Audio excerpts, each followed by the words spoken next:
Good morning and happy Wednesday to everyone. We are continuing on our journey through God Online, A Mystic's Guide to the Internet, Bruce Epperly's book.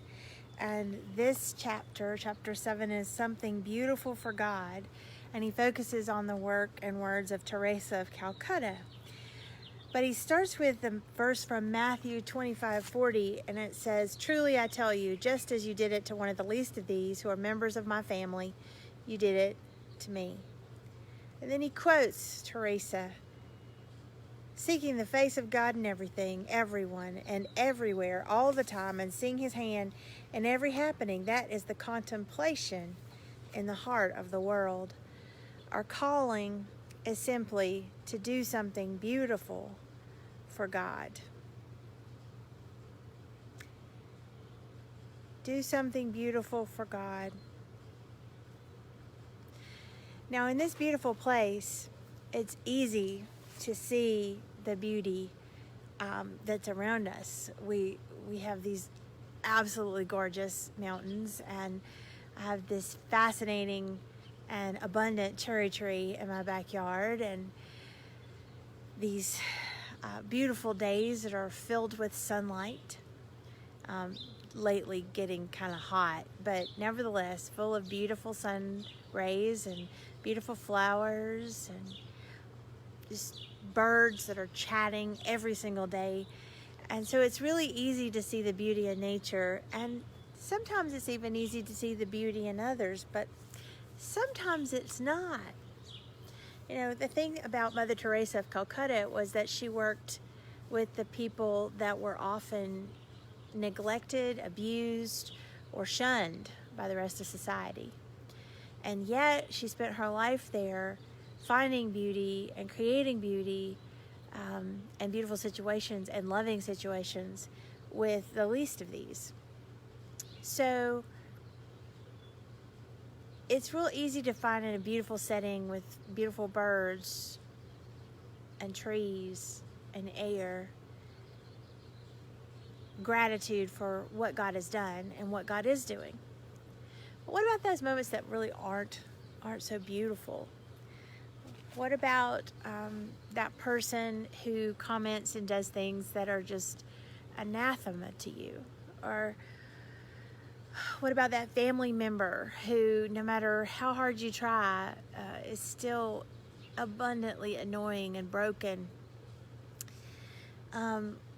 What about the boss that you don't like, or the kid that won't mind, or all of these different situations where you see the brokenness in people? And if you're not careful, it can be really upsetting for your own sense of peace and well-being.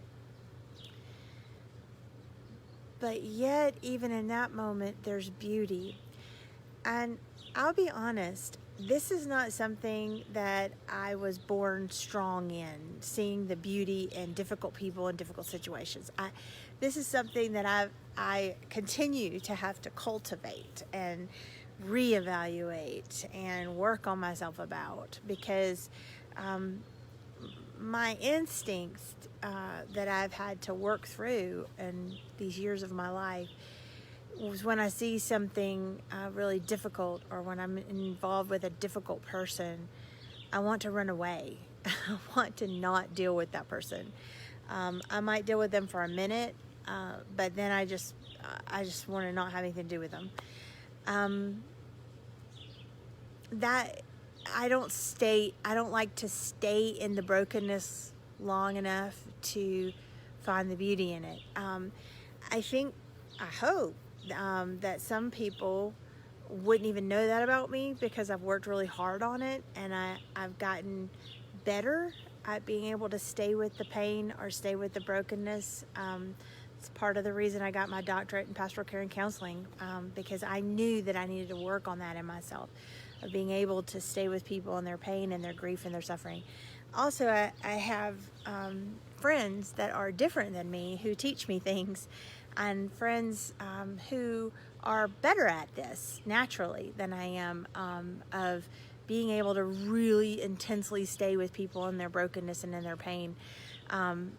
and see beauty in it. To me, that is a great gift, because the truth is we are all struggling with our own versions of brokenness, things that we're trying to heal within ourselves. And the more that we can learn how to stay with others, maybe the more we can stay with our own brokenness and see the beauty in ourselves, even in our brokenness, so that we can heal too. Because I think we're all on a journey of healing, and God helps us every day to work through our stuff.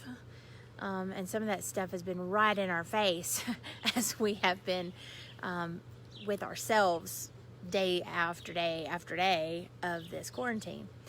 But now we've had some time to really start processing our stuff and to start working on some of our broken places. And so again, I wonder, and I encourage myself and you on working on being okay with your broken spaces, so that you can be okay with other people's broken spaces.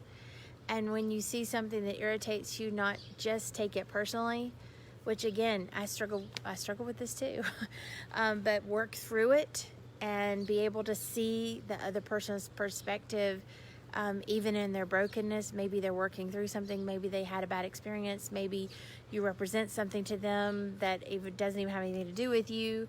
Maybe you did do something that triggered them. There's all these maybes, but we have to get out of our own stuff and be okay with ourselves enough to be able to hear the other person and love them and see the beauty in them, even when times are difficult. So whether that's your kid, your boss, your coworker, your family member, your friend, I hope that when you find broken spaces today, or things that trigger you or them, that you will somehow find it within your heart, that God will empower you to find it within your heart, to be able to reach out to them in love and in compassion, and to really, really look hard for the beauty in them, so that you can really minister to them with the love and the grace of God. Peace be with you, and I will talk to you later. Bye, y'all. Stay cool.